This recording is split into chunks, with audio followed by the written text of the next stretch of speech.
fans. Where's the ball? Soccer fans. Bobby Cardenas coming at you from Lancaster, California. Very hot Lancaster, California.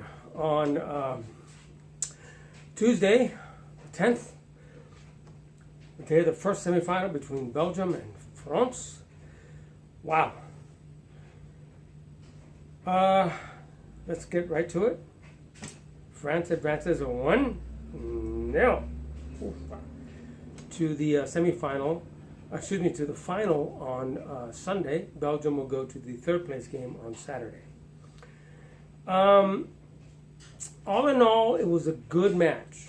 Hold on 1 second. I got the friggin' noise going over here because of the dogs. Hey, get out of there. Close the friggin' door. Get over here. Come here. What's the matter with you? I can't friggin' with the door here, with the noise from over there and the animal stuff. All right. It was a good match. It wasn't as maybe thrilling a match as I hoped it would be. And not because the play wasn't good. Because it was good and it was great and fantastic at times. Both keepers had to make some fantastic saves. The key players for France, I think, did more than the key players for Belgium. Although Eden Hazard for Belgium was brilliant. He was really hustling his butt off. De Bruyne was a little bit of a letdown, and so was Lukaku.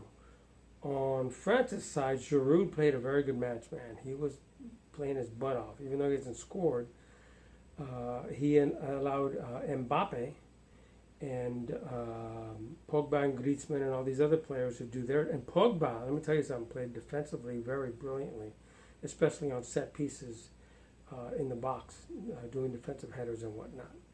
So all in all, the match was, from a footballing standpoint and from purists, I think it was actually a great match. You had two teams that just were going at each other. And let me tell you something, when a major tournament like this gets to this point in its tournament, semifinals, and even in the quarterfinals, it should go down to a one-goal game because both teams should be so defensively brilliant, but at the same time offensively brilliant, that they cancel each other out. And oftentimes it comes down to either a last-second goal or a lucky goal, but in this case it wasn't. It was off of a set piece that came to Umtiti, France's central defender, alongside Varane, who just did a glancing header to the near post on his run, even though Stuart Holden thought it was to the far post. I don't know what the hell he was saying. And that was early on in the match. I think it was about the 51st, 52nd minute of the second half, which still gave Belgium a lot of time. And they had their chances. And the referee as a whole, I think, did really well. I think there was one key moment where he should have given Hazard a foul right outside the area that Giroud hit on him, and he didn't. And even the commentators thought or they made the comment that the referee may have given the advantage, but instead didn't give the foul. Well, first of all, if the thought were to come into play that he would give an advantage there, no, that's no advantage. The advantage is to give the player the foul, because then the offensive team there at that point has a free kick. It was right outside of the area.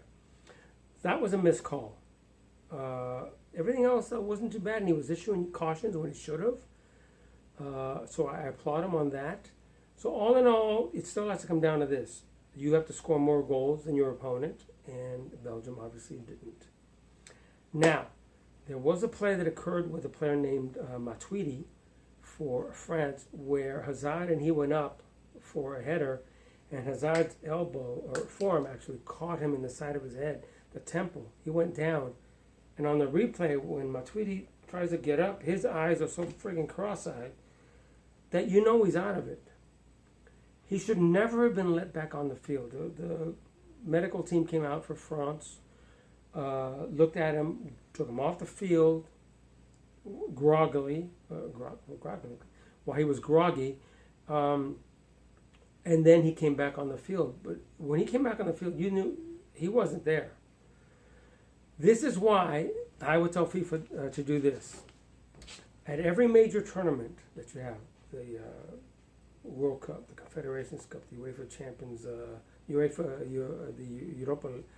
Championships, the Africa Cup of Nations. You should have a neutral doctor at every match. And when something like this occurs, and they bring the player to the side, the doctor will go and evaluate the player and can also look at replays. And if that doctor says, no, this guy cannot continue, he cannot continue. That's all there is to it. And that injury substitution that has to be made should not count towards one of the 3 regular substitutions once during a match. That's what I've always said, because it's not fair. The player got knocked the hell out, not because of his own fault, right? So FIFA are looking at that. And by the way, FIFA, if you need me to advise you on all sorts of different changes you should make, by all means, call me, contact me. My agent, call me. I have an agent. Somebody get me an agent.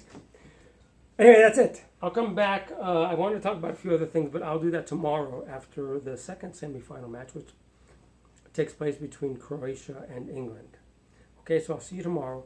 In the meantime, say no to racism. Always say no to racism. And say yes to Ant-Man and the Wasp. Because my son Michael Carter, who works for a visual effects house called Elastic, has his first feature film credit. It's towards the end of the film. They did the main titles. They did some other, I don't want to give it away. They did some brilliant 3D model building work, which is what Michael does. And he did some of the background stuff. And Bobby, my other son, is the lead compositor for a team up in Vancouver. They both have worked on some great stuff, and whenever they have a chance to work on a project that they love, like a Marvel feature or a Marvel show, it's brilliant. Friggin' brilliant. I'm so proud of both of them. They're doing tremendous stuff. And I just hope it continues for the next 30, 40 years to come, and I hope that maybe one of these days they lift the statue. That'd be brilliant. All right, so go USA! And it's freaking hotter than hell. I gotta turn my fan.